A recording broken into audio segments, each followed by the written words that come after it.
I'll never forget the sound of my necklace snapping.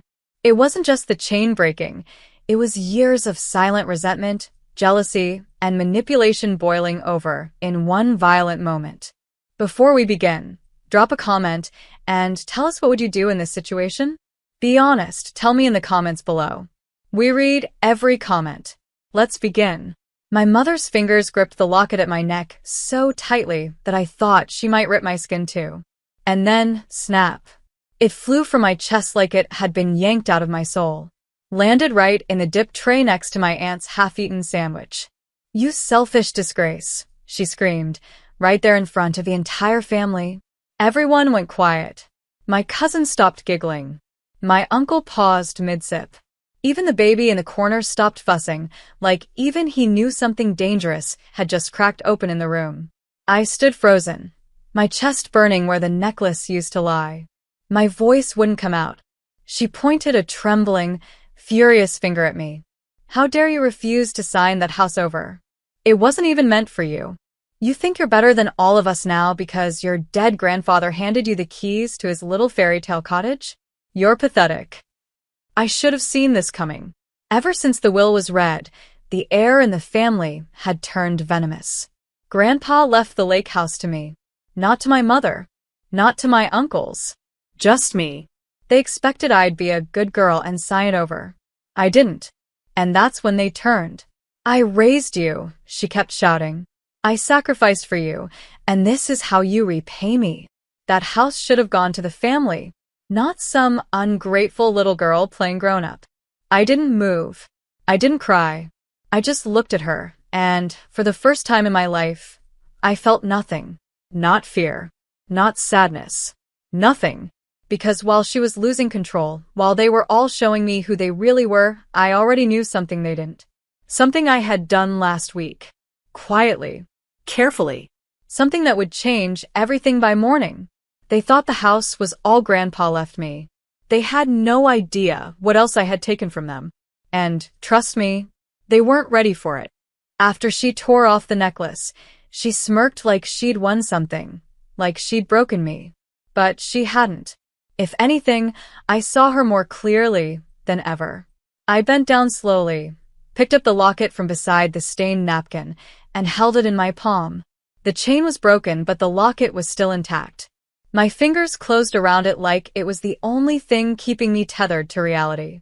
That locket held a picture of me and Grandpa on the dock at Lake Willoughby. I was 7. My hair was in wild curls. His hand rested gently on my shoulder, like he was guarding me from the world. I stood up and looked around the room. Everyone was staring at me, my cousins, who never took me seriously. My Aunt Lorraine, who always called me the emotional one. My father, silent as always, pretending not to pick sides, but his eyes avoiding mine like they held shame. "I'm not signing it over," I said calmly. My voice was quiet, but it carried like a blade through butter. "I don't owe any of you a thing." That's when my cousin Jeremy laughed. "Come on, Sam. Don't act like you earned it. You were the soft one Grandpa felt sorry for.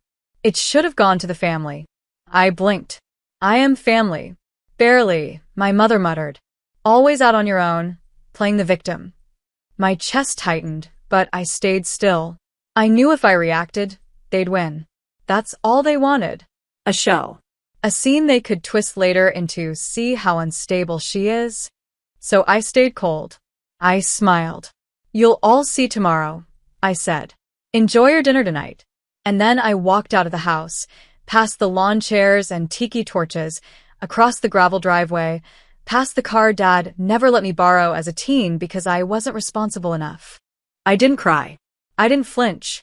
I drove home with the windows down, the locket still clenched in my hand. And by the time I reached my apartment, my phone was already buzzing with texts from people I hadn't heard from in years. Because what I had done wasn't just about keeping Grandpa's lake house. It was about what else he had left behind. Not in the will. Not in some envelope. But in a file. In a transfer. In a secret he shared only with me 3 weeks before he died. The trust. The silent ownership. The company. And by morning, every single person at that dinner was going to realize they didn't just lose a house. They lost everything. I couldn't sleep that night, not because I was upset, but because the silence in my apartment was finally peaceful. For the first time in my life, I felt free. Not free in a dramatic, throw it all away kind of way. I mean the kind of freedom where you stop waiting for approval. Where you stop trying to be enough for people who are committed to misunderstanding you. I curled up on the couch, barefoot, legs pulled to my chest, and opened Grandpa's old leather journal.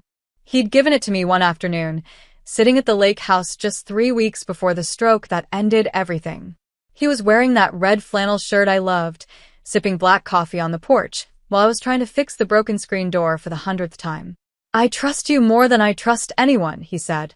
I'd laughed. "Grandpa, I can barely keep my succulents alive." But he wasn't joking. He handed me that journal, a little battered but well-loved, and said, "Everything's in here. Read it when I'm gone. But only after the will is read." I didn't understand it then. But now, sitting alone in my dimly lit apartment, flipping through its pages, it all made sense. On page 47, there was a name, a company, an ownership document, and at the bottom, his signature. Dated, stamped, witnessed. Blake and Ashcroft Holdings. 70% ownership. Transferred to Samantha Blake. Not to my mother. Not to Uncle Dean or Aunt Lorraine. Me.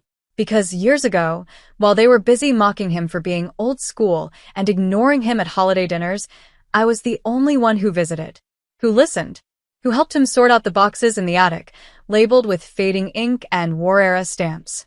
He saw me, and he rewarded me. But I knew this couldn't just be about revenge. I wasn't going to rub it in their faces like they expected. I wasn't like them. That wasn't who Grandpa raised me to be. Still, the truth needed to come out. So the next morning, I dressed carefully. A clean, simple navy dress. No dramatic makeup. No jewelry. Just the locket, now attached to a new chain. I walked into the Blake and Ashcroft downtown office like I'd walked in 100 times as a kid tagging along with Grandpa, except this time, I wasn't a visitor. When I walked past reception, the same woman who once asked me to wait outside blinked at me. "Ma'am, do you have an appointment?" I turned slightly. "Tell Mr. Harrison Blake, that's my uncle, that the majority shareholder has arrived." Her face paled. I'm sorry?" I handed her the document. Not a copy. Not a scan. The original. She read it once, then again. She stood up so fast her chair rolled into the wall. "Please, just wait right here." I nodded and took a seat. Crossed my legs. Waited. Upstairs, chaos must have erupted because 10 minutes later, I heard loud voices, rushed footsteps, and then the elevator opened. My uncle, my mother, and their lawyer came down like storm clouds. My mother looked furious. My uncle looked pale. And me? I smiled. "You thought you took everything from me last night," I said softly. "But Grandpa left something behind you couldn't steal." Their lawyer tried to speak, but I cut him off. "The trust is airtight. The signatures are real. And I already had it notarized and registered with the board this morning. Effective immediately, I control 70% of this company." The house was just the beginning. My mother's mouth opened, but no sound came. Her eyes darted around like she was searching for a way out. And my uncle, Mr. Big Man in a gray suit, just stood there, shoulders deflating. Because they finally understood. Everything they built, everything they thought they controlled, now belonged to the girl they humiliated. And I wasn't just keeping the house. I was taking the family legacy with me.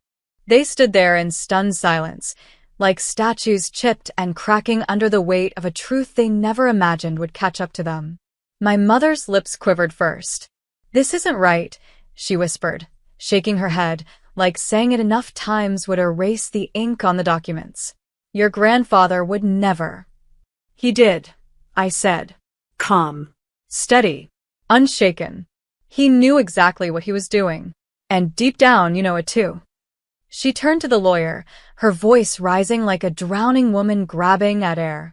"There's got to be a loophole, something to contest. That document, it has to be fake." But the lawyer, A man who'd spent most of my childhood brushing me off at family barbecues just sighed and gave her the slow, painful truth. It's not fake. It's binding. Fully executed, fully legal. It holds more weight than the will. The trust was set up separately, privately, and with full capacity. My Uncle Harrison staggered back like someone had hit him in the gut. She doesn't know how to run this company, he snapped, his voice rising in panic. She's a teacher. She fixes screen doors and reads books about coastal history.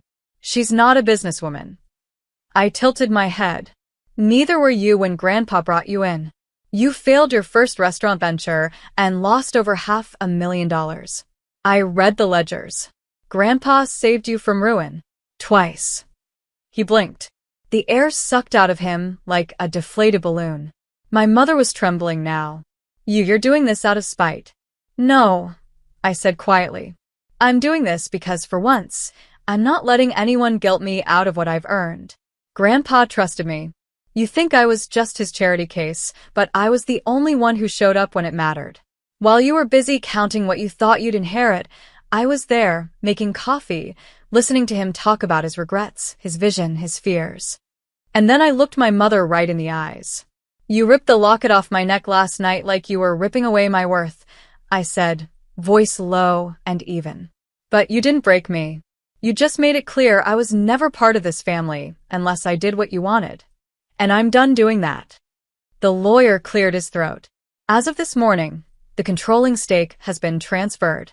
Samantha will need access to all files, accounts, and board contacts. The transition begins today. I stood tall, heart pounding, but my hands were steady. You're not being removed, I said. Not yet. But you will report to me. And from this moment forward, your influence is no longer unchecked. Uncle Harrison's face flushed red. You can't do this. I already did, I interrupted. And I turned away. I walked past the glass walls, the marble floors, the receptionist who now looked at me like she was seeing me for the first time. And as I stepped into the elevator, alone, I exhaled. Not from relief. No, not yet, but from finally being done with begging to be seen. I was done shrinking, done explaining, done letting people treat me like an extra in the story of my own life. Now, I was holding the pen, but there was still one more thing I needed to do. Because the story didn't end with the company. It didn't even end with the house. There was something else, something I hadn't told anyone yet. A letter, locked in Grandpa's journal, with instructions. A final page I hadn't turned. And it would take everything I had left in me to follow it. When I got back to my apartment, I didn't pour a glass of wine. I didn't cry. I didn't even change out of my dress. I went straight to the cedar box beneath my bed and pulled out Grandpa's journal. I'd read every word of it over the past 3 weeks, except one final folded page taped to the inside of the back cover. The envelope was sealed with wax, dark red, the old-fashioned way, and on the outside, in Grandpa's shaky handwriting, it simply read, "Only open this when they turn on you." I sat on the edge of my bed for a long time, just holding it. My heart thudded so hard I could feel it in my teeth. I peeled the wax seal back slowly. Inside was a letter. 1 page. Neat. Intentional. And as I read, my hands started to shake. My Sam, if you're reading this, then you already know the truth. They never deserved what they were waiting for. Not the house. Not the company. Not you. But there's more. You remember the cabin out by Linwood Creek? The one I always said was just for fishing? That land sits on a gold vein. I bought it in 1982 from a man who didn't realize what he had. Over the years, I kept it off the books. Quiet. Even from the family. I wanted to pass it on to someone who understood value beyond money. There's a deposit box key hidden in the floorboard under the bed in that cabin. And in that box, the mineral rights, the claim documents, and $1.2 million I moved offshore before the cancer scare. It's yours. Not to flaunt. Not to throw in their faces. To build your life. Start your real dream, whatever that is. Not the one they told you were supposed to have. And if they come crawling, and trust me, they will, don't harden. Just don't bend. You were never meant to live under their rules. Love you always, Grandpa. I reread it 5 times. Each line hit like a thunderclap. I wasn't just the owner of a house or a company. I had the power to walk away from them entirely and thrive. The next day, the calls started. Aunt Lorraine called crying. Said she was ashamed of how everyone treated me. She wanted to have lunch. Uncle Harrison emailed asking for a second chance to talk things through. Even my father, who hadn't said a word when Mom humiliated me, sent a text. You know I've always respected you. Maybe we can rebuild. But the one that broke me wasn't any of them. It was Mom. She showed up at my door, eyes tired, makeup smudged like she hadn't slept. I know I went too far, she whispered. But that house, I thought we'd all be taken care of. I was scared. That's all. Please, Sam. We're family. I looked at her for a long time. For a moment, I saw the mother I remembered from childhood, the one who tucked me in, who braided my hair, who kissed my bruised knees. But that woman was gone. This one had let her hunger for control and entitlement drown the rest of her humanity. Still, I didn't yell. I didn't slam the door. I just said, you don't get to treat people like dirt and then cry when they stand up. Grandpa saw something in me, and I finally see it too. So no, I'm not signing anything over. I'm not giving back what was never yours to begin with. I'm not playing the scapegoat anymore. She opened her mouth to speak, but I raised a hand. And Mom, you didn't just rip a necklace off my neck. You ripped off the last thread of guilt I had about walking away from you. I closed the door. And for the first time in my life, I didn't look back. It's been 6 months now. The company is running better than ever. I kept half the staff, restructured the rest, and brought in a real operations manager who doesn't talk down to women. I went to the Linwood Creek cabin alone, lifted the floorboard, and found the key just where Grandpa said it would be. Everything in that safety deposit box was real, verified, legitimate. A fortune I never expected, but one I now know how to protect. And I started something new. A grant fund, named after Grandpa, for women trying to rebuild their lives after family betrayal. Because I know now, revenge is just survival in disguise. And growth. Growth is building something so solid that no one can ever pull it from your neck again. Not even your own mother. If this story hits you even a little, just hit that like button. It helps more than you think. Don't forget to subscribe if you've ever felt this kind of pain. You're not alone.